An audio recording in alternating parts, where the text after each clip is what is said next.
تنویر کے گھر میں صوفے کے پاس ایک طرف وارڈروب اور دوسری طرف ایک کتابوں کی الماری رکھی ہے، جس کے ساتھ ہی ٹی وی اور ویڈیو ٹرالی پر رکھا ہوا ہے۔ ٹی وی سیٹ کے پیچھے جنوبی دیوار سے لگا ہوا ان کا بیڈ ہے۔ یہ جگہ بھی دیواروں سے گھری ہوئی نہیں ہے، یعنی بیڈ تو ہے، بیڈ روم نہیں ہے۔ ہال کے انتہائی اندرونی حصے کو انہوں نے باورچی خانے کی شکل دے رکھی ہے۔ گرچہ یہ بھی کچن ہے، کچن روم نہیں، جہاں fridge, sink, oven, transistor, cassette recorder, ہر چیز موجود ہے۔ ہر روز ڈیوٹی پر جانے سے پہلے تنویر خود ویکیوم کلینر سے فلیٹ کو صاف کرتے ہیں، حالانکہ گھر ہمیشہ صاف ہی رہتا ہے۔ ناشتہ اور کھانا خود تیار کرتے ہیں۔ تنویر غیر شادی شدہ ہیں، 50 کے پیٹے میں ہوں گے، مگر 35 سال سے زیادہ کے نہیں لگتے۔ شاید اس کا سبب ان کی جسمانی چستی پھرتی، چہرے کی رومانیت، سمندر کے جھاگ جیسی چمکدار مسکراہٹ اور کام کاج کرتے رہنے کی عادت ہو۔ صبح 5 بجے اٹھ کر کمرے میں چہل قدمی کرنے کے عادی ہیں۔ لندن میں قیام کے دوران میں نے 3 راتیں ان کے گھر پر گزاری۔ میرے صحافی دوست افضل اقبال چند روز پہلے سے کلکتہ آ کر ان کے یہاں مقیم تھے۔ میرے صحافی دوست افضل اقبال چند روز پہلے سے کلکتہ سے آ کر ان کے یہاں مقیم تھے۔ تنویر کے فلیٹ کا فرش لکڑی کا بنا ہوا ہے، جس پر سرخ قالین چسپاں ہیں۔ الگ صبح جب یہ ہمارے فرشی بستروں سے بچھی ہوئی ٹیڑھی میڑھی جگہ میں چہل قدمی شروع کرتے، میں جاگ پڑتا، کیونکہ فرش کے تختوں کا جوڑ کراہنے سے لگتا۔ چیوں چر ٹک چوں چر، چوبی فرشوں پر مہاجر قدموں کی دھمک اور تختوں کی لاوارث کراہ۔ شاید لندن میں یہی اکیلی آوازیں صبح صبح مجھے سنائی دیا کرتی تھی۔ چہل قدمی کرتے ہوئے تنویر میرے بارے میں سمجھتے ہوں گے کہ یہ بھی افضل کی طرح گہری نیند سویا ہوا ہے، لیکن میں مندھی ہوئی آنکھوں سے ان کے ٹہلنے کا انداز دیکھا کرتا تھا، اور ان کے چہرے پر گمشدگی کے تاثرات پڑا کرتا تھا۔ ان کی آنکھیں کبھی کسی کونے میں اور کبھی فرش پر ٹکی نظر آتی تھیں، جیسے وہ اپنی ذات کے نہا خانوں میں کہیں جھانک رہے ہوں۔ پہلے دن ہم تینوں ڈنر کر چکے تو رات کے 10 بجے یہ حضرت ہمیں اپنے محلے کی رونقیں دکھانے لے گئے۔ دن میں لندن میں کلکتہ جیسی گرمی پڑ رہی تھی، لیکن رات کو جب ہم نیچے اترے تو اچھی ٹھنڈ تھی اور تیز ہوا چل رہی تھی، جبکہ ابھی رات کی سیاہی گہری نہیں ہوئی تھی۔ جو ہی ہم ارلز کوٹ کے بازار میں پہنچے، اس کی رنگینیاں اور چکا چوندھ کرنے کو خیرہ کرنے لگی۔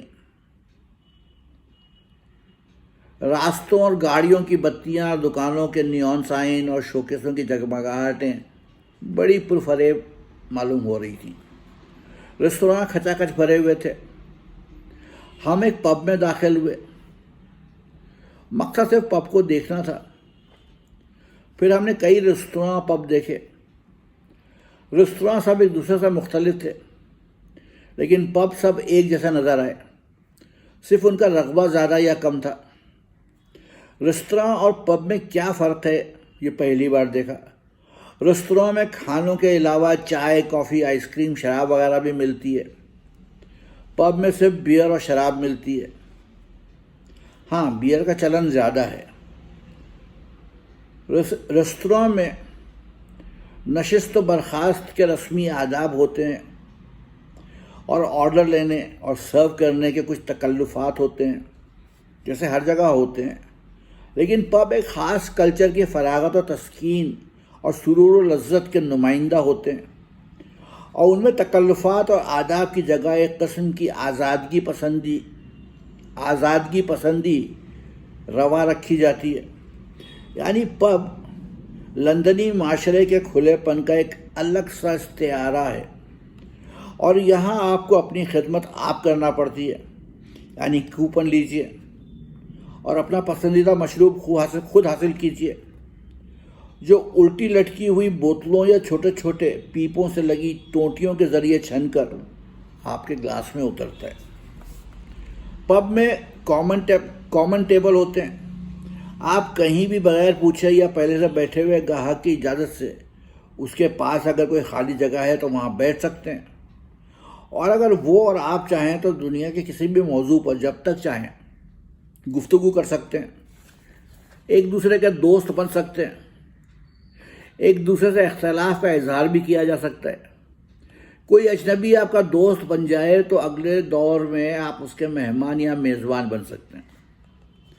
ہلکی ہلکی روشنیوں سے گھرے ہوئے کاؤنٹر پر جہاں مشروبات فروخت ہوتے ہیں ایک ہجوم سا لگا رہتا ہے۔ مینجمنٹ میں دلربا اور گلفام حسینائیں جو مالکنیں بھی ہو سکتی ہیں، کاؤنٹر سے میز تک ساقی گری کے فرائض انجام دینے میں کوئی تامل نہیں کریں گی۔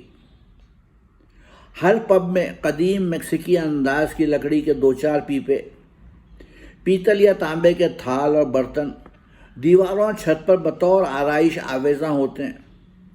کہیں کہیں جنگی بہادروں کے لکڑی کے بت یا ان کے دھات کے بنے ہتھیاروں کے نمونے سجے ہوئے نظر آتے ہیں۔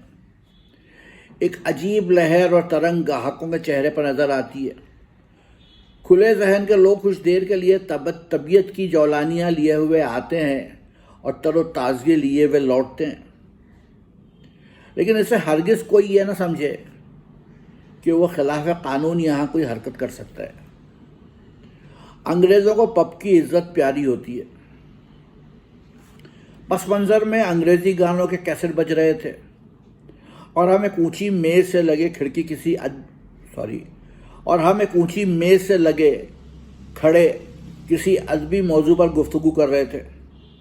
چھت اور 3 طرف کی دیواروں پر آئینے لگے ہوئے تھے جن میں ہم اپنے آپ کو دیکھ سکتے تھے۔ چھت پر اپنی شبیہ الٹی نظر آتی تھی۔ تنویر نے میر، غالب، مومن اور ذوق کے بارے میں بحث شروع کر رکھی تھی۔ شور و غل زیادہ تھا، اس لیے ہمیں چیخ کر بات کرنا پڑ رہی تھی۔ کاؤنٹر کی 2 صحت مند اور خوبصورت سیلز گرلز ہلکے نیلے رنگ کے اونچے اسکرٹ اور سروں پر ایئر ہوسٹس جیسی ٹوپیاں پہنے اکا دکا گاہکوں سے مذاق کر لیا کرتیں، کبھی کبھی سگریٹ کے کش بھی لے لیتی۔ اچانک ایک اونچے قدم کی دبلی پتلی سیاہ فام اور سیاہ پوش لڑکی ہماری جانب آئی اور ہیلو کہہ کر تنویر سے باتیں کرنے لگی۔ اونچی ایڑی کے سینڈلوں نے اسے اور لمبا کر دیا تھا۔ فراخ اور ابھرا ہوا گول ماتھا، اس پر نیگرو طرز کی پتلی پتلی چوٹیاں گدھی ہوئی تھیں، آنکھوں میں پیلاہٹ اور سرخی لیے ہوئے جوں وہ تنویر سے باتیں کرتی اس کے پپوٹوں میں ایک نمی تیرتی جاتی تھی۔ ہونٹوں پر سرخ لپسٹک کی تہ جمی ہوئی تھی، اور جو وہ بات کرتی اس کے سفید دانت جھلک پڑتے۔ نہ جانے وہ کس بات پر جذباتی اور روحانسی ہو گئی تھی، اور تنویر اس کے کئی سوالوں کے جواب میں نہ اور نہیں کہتے رہے۔ تنویر نے ہمیں اس سے متعارف کرایا، یہ ہے فریدہ آف یوگانڈا، لیتھم شریف میں میری پڑوسی۔ تعارف اچانک تھا، لیکن 1 سیکنڈ میں اس کی آنکھوں کی نمی خشک ہو گئی۔ وہ ہمیں ہیلو کہہ کر چلی گئی۔ افضل کو اس نے خاص طور پر وش کیا۔ اب مجھے یاد آیا کہ افضل اقبال نے انشاء میں چھپے اپنے سفر نامہ لندن میں اس سیاہ فام لڑکی فریدہ کا ذکر کیا تھا۔ ہاں، یہ وہی فریدہ ہے۔ میرے پوچھنے پر افضل نے تصدیق کی۔ فریدہ کے جانے کے بعد تنویر نے مجھ سے کہا، مجھے رات اور کالی چیزیں بہت پسند ہیں۔ رات اور کالے رنگ سے بڑھ کر حسین اور کیا ہو سکتا ہے؟ میں تنویر کا منہ دیکھتا رہ گیا۔ مجھے حیران دیکھ کر تنویر نے سوال کیا، کیا تک رہے ہو؟ میں نے کہا سوچ رہا ہوں کہ فریدہ کے حسن کی تعریف کس زاویے سے کی جائے۔ دوسرے دن صبح 8 بجے تنویر کے ساتھ تجرد پر بحث چھڑ گئی۔ میں نے کہا آپ شادی کیوں نہیں کرتے؟ آپ ہینڈسم ہیں، اسمارٹ ہیں، لڑکیاں آپ پر فدا ہوتی ہیں۔ کہنے لگے میں شادی کو ایک عام عمل سے تعبیر کرتا ہوں، شادی کر کے آدمی کوئی بڑا کام نہیں کر سکتا۔ میں نے پوچھا آپ گویا ہم شادی شدہ لوگوں کو بیکار اور حقیر سمجھتے ہیں؟ خیر یہ بتائیے آپ نے شادی نہ کر کے کون بڑا کام انجام دیا ہے؟ جواب ملا شادی نہیں کی، یہی بڑا کام ہے۔ بیکار جھنجھٹوں میں آدمی کو نہیں پھنسنا چاہیے۔ شادی تو ایک معمولی بات ہے۔ شادی کر کے میاں بیوی میں ہر ایک جھوٹی تسلی کے لیے اپنے دوسرے نصف کو خوش کرنے کی اداکاری کرتا ہے۔ دنیا میں روزگار کے غم یوں ہی کیا کم ہیں جو آدمی کسی کے ساتھ پیمانے وفا باندھے اور بندھنوں کی زنجیر میں اپنے آپ کو جکڑ لے۔ مگر جناب کوئی کسی کا ہو جائے، مر مر کے دوسروں کے لیے جیے، اس میں جو لطف ہے وہ محض اپنے لیے جینے میں نہیں ہے۔ آخر آپ کے بعد آپ کی نسل کس سے چلے گی؟ میں تو پیدا ہو ہی چکا ہوں۔ اب آپ چاہتے ہیں میں بھی وہی غلطی کروں جو تمام مردوں کی طرح میرے باپ سے سرزد ہوئی؟ میں بچے پیدا کروں تو ممکن ہے وہ بھی میری ہی طرح ناکارہ اور نااہل ہوں۔ ممکنات پر کوئی حتمی فیصلہ نہیں دیا جا سکتا تھا۔ تنویر بھائی، فطرت کا کام ہے پھیلانا اور بڑھانا۔ پہلی بات تو یہ کہ نہ آپ ناکارہ ہیں اور نہ بیکار۔ دوئم ہو سکتا ہے کہ آپ جن بچوں کو جنم دیں ان میں سے کوئی جواہر لال نہرو یا اندرا گاندھی بن جائے۔ اس طرح آپ فطرت کے عمل پر قدغن لگا رہے ہیں۔ آپ کی زندگی لاکھ رومان سے بھرپور سہی، لیکن اولاد کے بغیر آپ مالا مال نہیں آپ کی زندگی لاکھ رومان سے بھرپور سہی، لیکن اولاد کے بغیر آپ مالا مال نہیں کہے جا سکتے۔ بھلا اس میں کیا خاص بات ہے کہ آدمی پیدا ہوا، بڑا ہوا، نوکری یا بزنس کرے اور شادی کے بغیر مر جائے؟ ایک چھت اور 4 دیواروں کے گھر میں بیوی کے بغیر زندگی کا تصور ذہن کے بنجر ہونے کا ثبوت ہے۔ آپ واقعی فطرت کے عمل کو روک رہے ہیں۔ ایک چھت اور 4 دیواروں سے گھر بن جائے یہ ضروری نہیں۔ جی ہاں درست ہے، لیکن گھر ہوگا تو اس میں کھڑکی بھی ہوگی جس سے آپ زندگی کے افق پر نظر رکھ سکیں گے۔ جب آپ دفتر جائیں تو کسی کا ہاتھ کھڑکی سے لہرا کر آپ کو الوداع کہے، اور شام کو لوٹیں تو کوئی بے صبری سے کھڑکی میں بیٹھا آپ کا منتظر ہو۔ بہرحال میں دیواروں کا قائل نہیں ہوں، تنویر نے کہا، یہ میں جانتا ہوں، لیکن مجھے امید ہے ایک دن آپ کے اس گھر میں وہ دیواریں اگ آئیں گی جن کے بغیر ڈرائنگ روم، اسٹڈی روم، بیڈ روم، کچن روم کی حیثیت کی وضاحت ممکن نہیں ہوتی۔ ہم دونوں ٹھنڈے مزاج سے یہ بحث کر رہے تھے کہ افضل غسل خانے سے نکلے اور تولیے سے بھیگے بالوں کو رگڑتے ہوئے مجھ سے بولے، ارے بس کرو یار، لگتا ہے تم اب تنویر بھائی کا نکاح پڑھوا کے ہی جاؤ گے۔ افضل بھائی، مجھے اس بحث میں مزہ آ رہا ہے۔ بخش بھائی اور کریم رضا بھائی تو میری شادی نہیں کروا سکے، اب انہیں کوشش کر لینے دیجیے۔ افضل میں کوئی واعظ تو ہوں نہیں، مگر دوستی کے ناطے 2-4 بول میں نے کہہ دیے ہیں، شاید کہ تیرے دل میں اتر جائے میری بات۔ ایک دن میں اور افضل پیکارڈلی سرکس کی سیر کے سپہر کو ان کے گھر پہنچے جب وہ ڈیوٹی پر گئے ہوئے تھے۔ فلیٹ کی ایک چابی تنویر نے افضل کو دے رکھی تھی۔ بھوک زوروں پر تھی، اس لیے افضل نے فریج سے کھانا نکال کر گرم کرنا شروع کیا۔ اسی موقع پر گھنٹی بجی۔ اور پڑوسن فریدہ آ گئی. اس کا چہرہ بہت مغموم تھا. اس نے کہا آپ لوگوں کو پریشان کیا، معاف فرمائیے گا. تنویر ابھی نہیں آیا، بہت ضروری کام ہے اس سے. صبح سے کئی بار آ چکی ہوں، گھر بند تھا. افضل نے کہا ابھی آ جائیے، افضل نے کہا آپ آ جائیے، رات کو آئیے گا. جب تنویر آئے گا وہ الٹے قدموں لوٹ گئی. 1 گھنٹے بعد وہ پھر آئی. اس بار بہت برگشتہ اور منتشر نظر آ رہی تھی.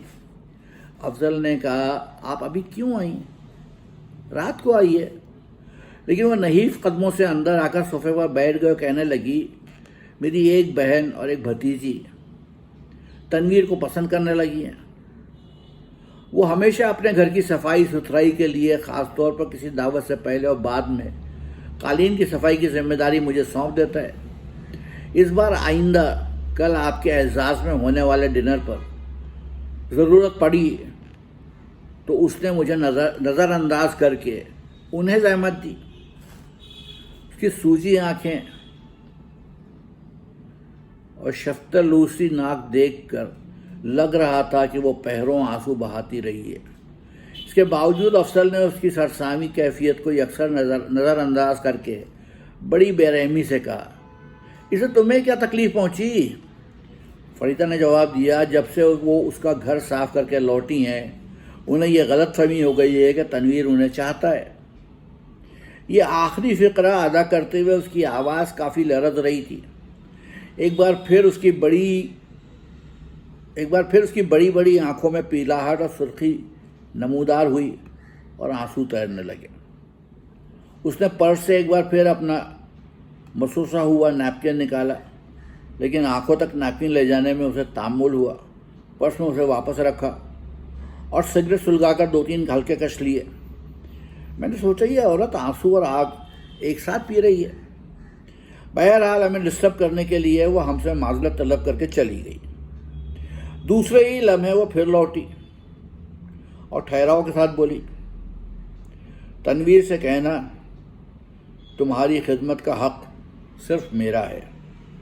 کچھ دیر خاموش رہنے کے بعد افضل نے کہا آنے دو تنویر کو، آج ہم اس کی خبر لیتے ہیں. شام کے 7:30 بجے ہم ایک پب میں ترقی پسندی اور لندن کی ادبی گروہ بندیوں پر بحث کر رہے تھے. سب ذکر ہو چکے تو فریدہ کا نام آ گیا. افضل نے دوپہر والی بات بتائی. تنویر نے کہا میری اور اس کی دوستی 20 بار ٹوٹی اور ہم پھر دوست بنے. کبھی کبھی میں سوچتا ہوں میں نے واقعی اس پر بہت ظلم کیا.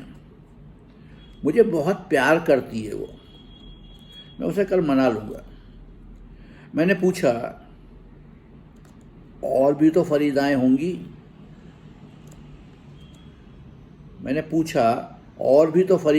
گی؟ آپ کی لندن میں؟ سب اسی طرح چاہتی ہوں گی آپ کو؟ بولے ہیں تو صحیح، مگر اس کی طرح کوئی فریدہ پٹ کر خوش نہیں ہوتی. یہ کہہ کر تنویر ایک بچے کی طرح رونے لگے. اب پتہ چلا کہ تنویر کے لاشعور میں لاہور کی ایک معصوم محبت کی یادیں چھپی ہوئی ہیں. کہنے لگے افضل بھائی مجھے کسی نے سمجھا نہیں. تنویر کا پھوٹ پھوٹ کر رونا کم نہ ہو رہا تھا. کسی کے کھو جانے سے کسی کے گھر کا تصور یوں چکنا چور ہو جاتا ہے. اس پہلو پر میں نے غور کیا تھا. گھر بنانے کے لیے ہم جن دیواروں کا تصور ضروری سمجھتے ہیں تنویر کے یہاں وہ تحلیل ہو چکی ہیں. پہلی بار میری عقل نے یہ سمجھنے میں میری مدد کی کہ تنویر کو رات اور کالی چیزیں کیوں پسند ہیں. تو یہ تھا فیض نیجا صاحب کا افسانہ یونس تنویر کا فلیٹ.